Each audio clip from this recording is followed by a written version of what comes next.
بخاری شریف کی جلد نمبر 6 میں کتاب الرقاق یعنی کہ دل کو نرم کرنے والی احادیث کا بیان ہے۔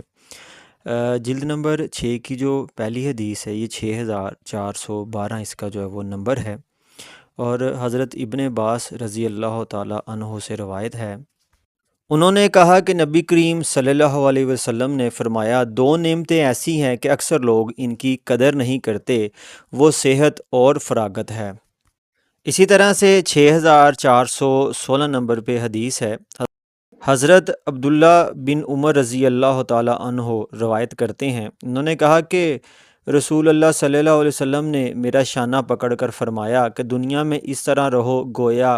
تم مسافر ہو یا رستے پر چلنے والے ہو۔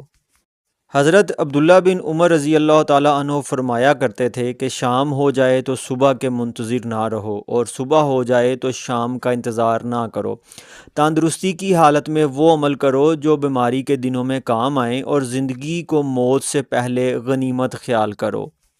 اور پھر اس سے جو اگلی حدیث ہے اس میں حضرت عبداللہ بن مسعود رضی اللہ تعالیٰ عنہ سے روایت ہے، انہوں نے کہا کہ نبی کریم صلی اللہ علیہ وسلم نے ایک مربع خط کھینچا،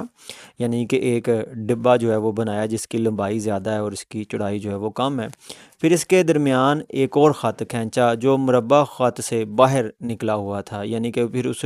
ڈبے کے اندر ایک لائن لگائی سینٹر میں جو کہ اس ڈبے سے باہر نکلی ہوئی تھی۔ اس کے بعد آپ نے درمیانے اندرونی خط کے دائیں اور بائیں جانب چھوٹے چھوٹے مزید خط کھینچے، پھر فرمایا یہ انسان ہے اور یہ اس کی موت ہے جو اس کو چاروں طرف سے گھیرے ہوئے ہے، اور یہ خط جو باہر نکلا ہوا ہے یہ اس کی امید ہے، چھوٹے چھوٹے خطوط اس کی دنیاوی مشکلات ہیں۔ اگر انسان ایک مشکل سے بچ جاتا ہے تو دوسری میں پھنس جاتا ہے، اور اگر دوسری سے نکلتا ہے تو تیسری میں پھنس جاتا ہے۔